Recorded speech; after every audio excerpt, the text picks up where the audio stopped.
You're listening to the Off the Line podcast, and as always, I'm your host Rahul Panikar. Joining me today for the very first time on our podcast is Anish Dhanushkodi, who is an ardent Manchester United fan. How are you doing, Anish? Hi Rahul, thank you so much for calling me on your podcast. I mean, I'm doing good. Hope you're doing fine. Yeah, for sure. With the pandemic and all, we're all sitting at home, and I hope, I thought we'll do something a little fun this time. So, we're continuing our, season preview segment, and this time we're doing Manchester United. And as I mentioned in the intro, Anish is a Manchester United fan, and we'll be looking at a fan's perspective on the season prior.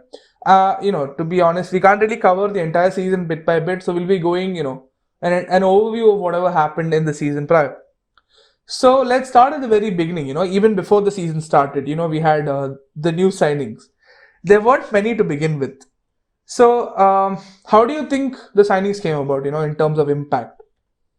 Okay, to be honest, two of our signings, namely Edinson Cavani and Amad Diallo, arrived only in January. Yeah, Cavani may have been with the club from the start of the season, but he had his issues with fitness, injury, and then there was that ban which he had faced on because of the social media post. So ultimately, even Cavani ended up being a mid-season signing, after which his impact was pretty significant and everyone could see that. His contribution on and off the field was clearly visible, not only as his output in terms of goals and assists, but also in his grooming of Mason Greenwood and Marcus Rashford. Another signing that has to be shed light on is Harry Maguire. That was a big signing for us and a much necessary signing. It brought some sort of stability for us in the defense and clearly helped us sort out everything that's happening in the back. I mean, not everything, but at least provided a structure to build from. Right, but like Maguire was signed the previous season. But yeah, I guess you're right. His impact was felt more in this season. It took him a season to adapt, and then this season his impact was a lot more visible. In also, one, the team chemistry was pretty much set. Another thing, when Dean Henderson also coming in, not really a signing per se, but you could argue that he was sort of like a new signing. Him bringing in also gave us some sort of competition to David De Gea. Maybe it did cause his performance to improve, but that situation's again unresolved. But yeah, Maguire's impact. The reason I pulled his name again was like I said, Luke Shaw's performances, as we all know, was probably his best it has ever been in his career. So that's the reason I stepped Yeah, on Maguire. that the I think Maguire also mentioned in one of his interviews. I think it was Gary Neville. It was how a left back is only. I mean, a left back and centre back pairing is always important, and I think that's why they kind of fed off each other's performances. But the two signings that you didn't mention in that particular list was of course Donny van de Beek and Alex Telles. Um, Again, I know they haven't had. Yeah, I mean, no, with all due respect to them, Van der Beek has hardly played. It may be because of lack of preseason or, taking time to adapt because we've also seen other players in other clubs taking one season to settle in, namely Keita, Fabinho, to name a few. But then hopefully he does have a more impactful season. And also, Teles does certainly deserve credit because you could argue that some strong competition in terms of you know, perfect first choice replacement for Luke Shaw propelled him to levels not seen before. So yeah, so No, definitely. Like Teles offering. I say Teles was bought in as Luke Shaw's replacement. As sort like they wanted Teles to play as a main left back, but it turns out Luke Shaw had another gear in him, and he turned it on. We'll come to Luke Shaw in a bit, actually. But coming into that, like you mentioned, there was hardly a preseason because we went deep into the Europa League last season. Coming into that, so when we were coming into the season or the season that just finished, there was this entire aura about the United team. Things were not going right. We had the that Greenwood thing, the preseason scandal. Then we had Aaron Wan Bissaka's scandal. Then we had Harry Maguire's scandal. Then we had there's a lot of shit that came in. So that kind of we had that aura about United where things are not going well. Do you think that kind of affected the team's performances in the beginning? to be very honest, not just that, what you mentioned, you also forgot to mention the saga of Jadon Sancho, which, as we all know, is still an ongoing saga. But yeah, see, That is why I okay, didn't mention it. yeah. So to be honest, yeah, you could say that it did affect, but one thing that deserves credit is the way Ole handled all those situations. Neither taking out it on the players in public or in the press conference. And it was pretty evident that he was protecting Greenwood in the starting of the season by not playing him much, because after that scandal that him and Foden went through, it was sure that he was under the microscope of press and media. They were just looking for any small reason to, be that, okay, this is impacting him. He's gotten over his head. So that's probably one reason why Mason was not used much in the first half of the season. And yeah, the Aaron Van Bissaka scandal, like you said, was pretty much brushed under the broom, like it didn't happen. Yeah, I don't think a lot of people But even the remember that at this point. Maguire, yeah, yeah, but the Maguire thing was pretty significant. He went to court, and that also got sorted out. But in terms of on-field performance, I didn't think it reflected much because of how well Ole did to resolve and handle that situation in public, Actually, at least. I would argue, in the beginning, we had that opening 3-1 defeat to Crystal Palace and that 6-1 thumping by Tottenham. Both were at home games. We didn't have home fans. That was probably a factor. So, like, I would, kind of argue that maybe there was sort of impact on the field, but, like you mentioned, Ole did handle It it pretty could well. be that, it could be that, and then I feel that is because of lack of preseason premature. I mean, mainly to that. And the 6-1 was pretty much a blemish in our season.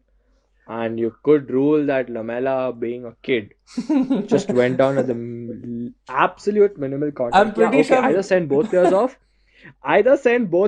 or send neither off. It was that situation, and I'm that pretty sure we till all had a then we little more had. colorful word than kid when that actually went down. But yeah.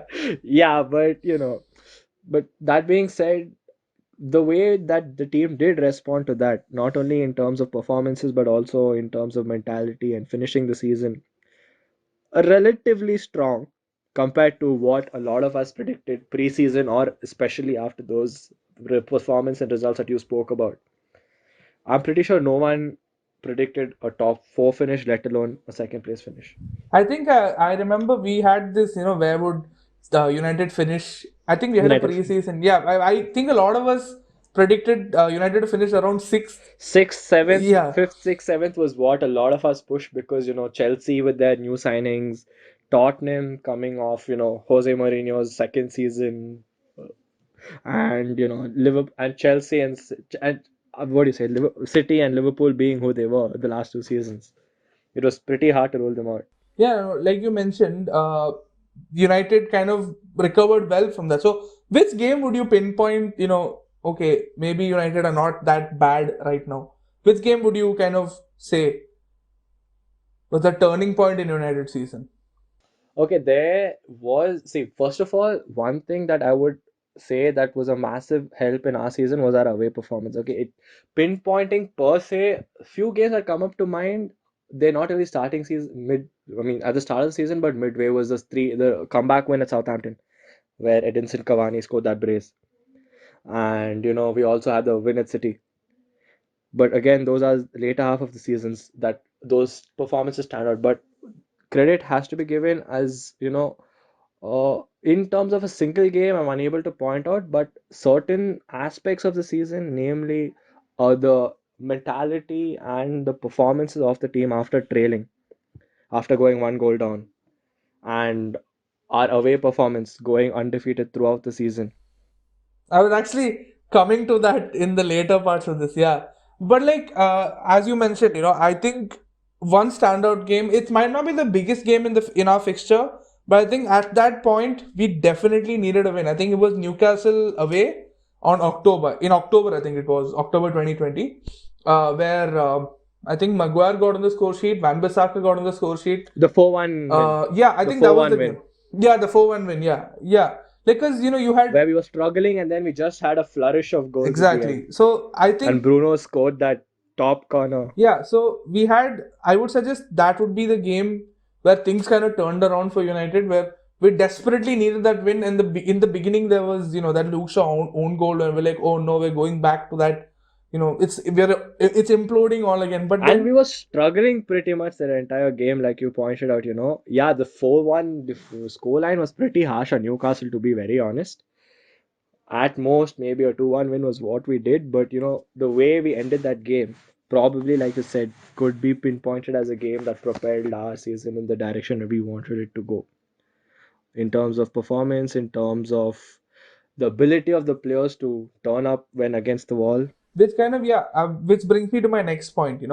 I think United won 10 away games coming from behind this season. That's 30 points from losing positions. Do you think that will carry on to next season? Do you think that's a possibility? Okay, another. I really personally hope that it doesn't, because yeah, as much as kudos to them for having that ability to come back from one goal down to win it. I really hope we do not trail as much, because I would like to see the team perform consistently from start to finish, at least maintain the tempo when you can play that well. It cost us. Take the Champions League, for example, against Istanbul. It cost us dear. It was a loss. We beat PSG. We started off really well in the group stages, and not to get out of the group stage was pretty hurtful, especially considering how we started the season. Then to lose to Istanbul, then to draw to them at home. No, we won against them at home. We lost to That Istanbul away. I Yeah. mean, we won against them at home, but then we lost Yeah, we against, lost away. yeah, Yeah. and then we drew PSG. We lost PSG at home, Hmm. so that pretty much pushed us down from Champions League to Europa League, and everyone was at that point was like, "Oh, Ole out, Ole out." But yeah, let's not go into that. But yeah, like you said, I answering your question, I hope that they do have that mentality to come back from a goal down to win, but I really hope it doesn't happen as often it was required to be. Cool. No, no, that you mentioned, Ole out, and you said, "Oh, you get into that." I actually want to get into that because the season ended in heartbreak. Yeah, because we were clear favorites to win against Villarreal in the Europa final, but for some reason we couldn't. So does that beg us? That actually begs the question: is Solskjaer the right person to lead United in the coming year? Everybody has their own opinion. I would ask your opinion at this point. I personally feel he deserves at least this year, and we can't. And he needs signings. It is clear for everyone to see. We need signings. We need a right back. We need a center defensive midfielder. We need a center back and right wing. At least two of those positions have to be fulfilled. Preferably right wing and center defensive midfielder. Give him that, and then see how he progress. Because it's clear for everyone to see that there is clear progress within the team in terms of performance, in terms of results, in terms of mentality, in terms of atmosphere. To be honest, post Mourinho, there was pretty toxic atmosphere in the dressing room. Yes, we finished last season on a high post COVID restart. But prior to that, the situation in the dressing room wasn't good. And last season, a lot of players had fun. Pogba had fun on the field. I mean, maybe Mino Raiola, being who he is, was doing a lot of his drama publicity stunts, but that did not affect Pogba's on-field performances. He turned up big. Fulham was one, and Milan was one, where he came on and scored for us. And but yeah, so like you said, Ole should be given another season because of how well he's contained the dressing room, how well he satisfied the dressing room. But we can't judge him if there's no signings, because I feel we certainly lack quality compared to names of and the likes of City, Chelsea, Liverpool, and probably even Tottenham on paper, but arguable. Tottenham arguable, but those three teams are certainly above us in terms of quality. Yeah, no, I get it because you had Chelsea and City. They have their bench can actually fill up an entire starting lineup. That kind of shows what kind of depth they have, and that's what United need to aspire to. Um, I'm coming back to the whole final defeat, because that was an opportunity for United to end the season on a high. And Villarreal are not the strongest team. I would go as far as to call them the Spanish Burnley. But like the way they played, that kind of showed that with fans in, because I think with fans, the United's late season, what do you say, form has not been that great. So do you think that's going to affect United coming into next season? The beginning of next season. I do not know if it was fixture congestion towards the end of season because of how we had to play a truckload of games, almost 2 games a week towards pretty much the entire second half of the season. That could be one factor. Maybe the fans coming back into the stadium could be one factor. The players are coming to that pressure of performing in front of a crowd. It can't really be judged because yeah, I understand that the fans came back towards second half of the season. Yes, Ole needs to win a trophy this season, or he may be sacked either, be it fairly, unfairly, we'll only know when time comes. But to that being said, addressing your question, yeah, we were clear favorites in the finals. We should have won. But Unai Emery is Unai Emery. And we know what he does in Europa League. That's pretty much his competition. Yes, and to be frank, to be very honest with you, the team did not perform in the finals. We did not deserve to win the way we played in that finals. And I don't know, but it genuinely looked like the players were tired. So I mean, that I understand you can use fatigue, but like, again, it's a major. I remember. I think it was towards the end, the second, first half of extra time.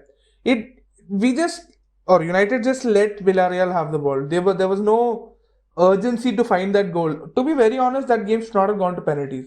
It should have agreed. been finished off in extra time.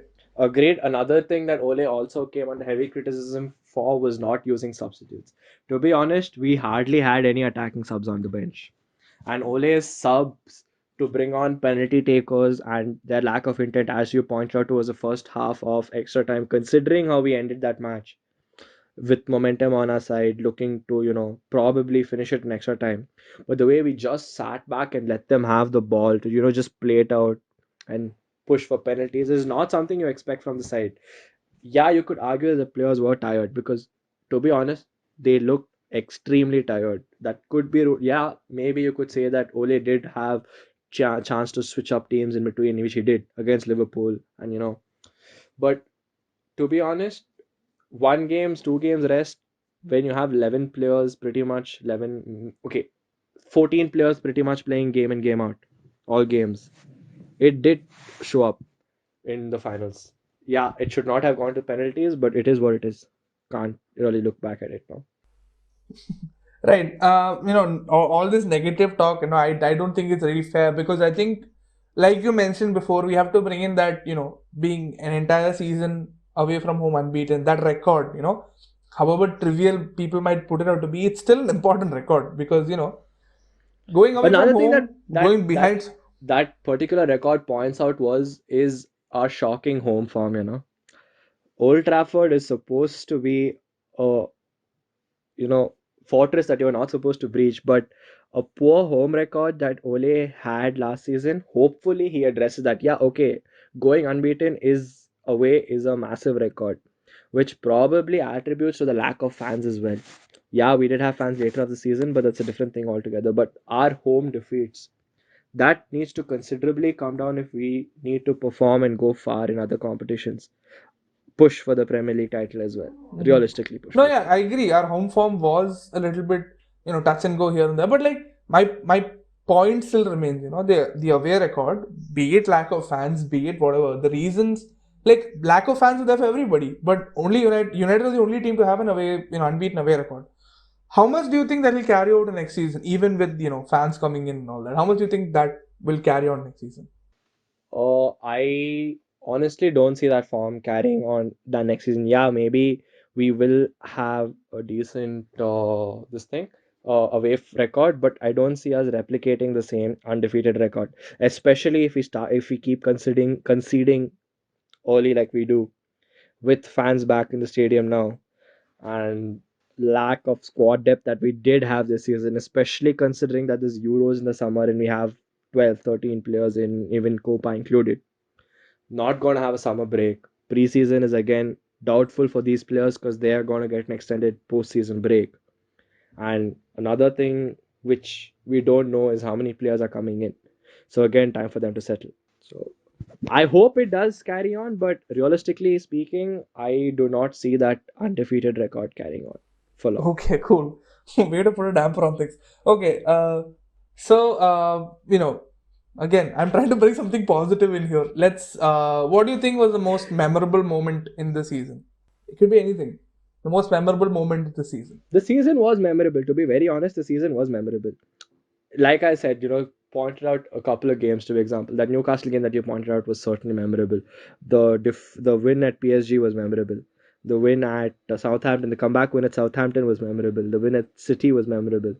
Yeah, the semi-finals against Roma was also really memorable. And yeah, there were a revenge at Tottenham. Yeah, we didn't smash them 6-1, but yeah, it was memorable. The Leeds game was We did certainly get, memorable. we did get Jose fired again, so there Yeah, is that. inconsequential in the end, but towards our season at least. But yeah, I get what you mean. But and the Leeds game was also memorable. There were a lot of memorable things to in this season. Yeah, Ole is putting a team together.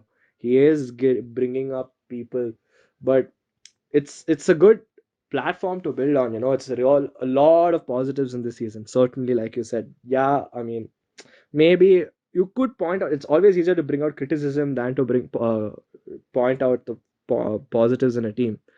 But to that being said, Ole has done a terrific job to bring the team from where Mourinho left it till now. So, moving on, who do you think was your standout player this season? There have been many. I know you'll name a few, but if I were to restrict your answer to just one, who would you name it Luke to be? Shaw. It's a close call between Luke Shaw and Bruno Fernandes, but I would go with Luke Shaw because of, not only was it his best season ever, the fact that he managed to stay fit pretty much throughout the entire season and repeatedly put in performances attackingly and defensively. He does, I feel, was our best player this season. You could argue it was Bruno, yeah, impactful and everything, undoubtedly, but I would tend towards Luke Shaw. Just for the improvement that he's shown, yeah, because Bruno, I mean, I could give him the mantle of most improved player, but the only reason I would call him our best player for the season was, yeah, our attacking, we do have names on paper. But despite the fact that we do have names on paper, Luke Shaw was pretty much part of every attack that was happening. United's attacks came predominantly through our left. Yes, you could rule that to a lack of right winger, yeah, primarily you through the could left. rule that to a lack of right winger, but credit should not be taken away from Luke Shaw's ability and his performances. Not only that, despite having pushed that high, his pace to track back and come back into positions, yeah, maybe he's been caught out here and there. But then, in general, in his season as a whole, was remarkable. All that being said, we do have some serious attacking threat for next season, yeah, because Bruno, obviously, Rashford, if he can stay fit properly, we have Greenwood, we have Cavani. It's a strong-ish lineup. You forgot Martial, but yeah, I mean, if hopefully Martial brings up his 2020s and post lockdown form, because pretty much he's had alternate seasons where he's performed pretty much similar to Eden Hazard, obviously not to the level of Eden Hazard, but again, hopefully this is the season where he turns it up. Otherwise I do not see him having a future in the club. But yeah, talent attacking wise is certainly there. You even Ahmad Diallo coming in was certainly a good Mhm. signing. I And would the say, young guys, especially right? Like Amad Diallo, you had Anthony Elanga, you had a couple of good youngsters also coming through the season. I think Solskjaer has handed out the most debuts since Sir Alex, I would say. I think. Yeah, I think. I don't know if that's an exact. I don't know if you can quote me on that, but I think that's true. And it kind of shows, he that. I'm not sure with that stat, but yeah. And his also the reason I pulled out Ahmad compared to the rest of the promotions the debuts that he's given from our squad. Ahmad's performances when he's been on the field, his composure on the ball, his ability to find space. Yeah, he's a kid. He needs to bulk up, all that, but there's certainly a lot of positives to take from his bare minimum performances. So my last question would be, how would you say the season turned out, and what are your hopes for next season? Like a brief summary of how the season turned out, and what are your hopes for next season? I would say the season was a lot better than expected. It was a satisfying season. Yes, heartbreak at not winning that ever reaching silverware that United craves and demands, to be honest. But in otherwise, there's a lot of positives to look forward to. Ole has, I would again repeat, Ole has done a tremendous job in building a team, keeping a team, but there are certain major deciding factors that will decide how the future goes. Namely, I mean, the transfers is one thing, and by transfer, I also mean Paul Pogba's decision and whatever you want to call that fiasco. Right. So yeah, I think it's the same. I think there is a significant investment that's required in this squad. Um, I think again, there need to be a good influx of players. At the same time, they need to get rid of some of the deadwood, like you mentioned. I actually believed in Martial for a very long time, but there is an expiry to any sort of belief. So hopefully he gets his form back. Otherwise, Yeah, I mean, okay, yeah, he had an injury-ridden season, and we it saw was how top start. Luke Yeah, Shaw, yeah, yeah. turned up last season. So it only gives us positives to hope that even Martial is able to return that numbers that he did. It's United are a team with footnotes. United are a good team if or Ole's done a good job, but it's a lot of those footnotes where you have a lot of conditions to what's happening. So I hope by next season those conditions get swept away, and we just have Manchester United are the champions of England. Full stop. I hope it comes to that. I mean, it might be a little unrealistic right now, but we never predicted United to finish second. They might one up us and go first next season, all you know. Cool. So I think that's it for today's episode. Thank you, Anish, for taking some time out from your schedule to discuss some football with us. Always have time for football, Panikar. Always have And time. thank you, dear listeners, for spending this time with us if you're still here. Be sure to check out our channel on YouTube and our Instagram page. All the relevant links will be given in the description below. We'll be back with more content, and until then, stay safe and stay indoors. Don't forget to subscribe as well. And cheers.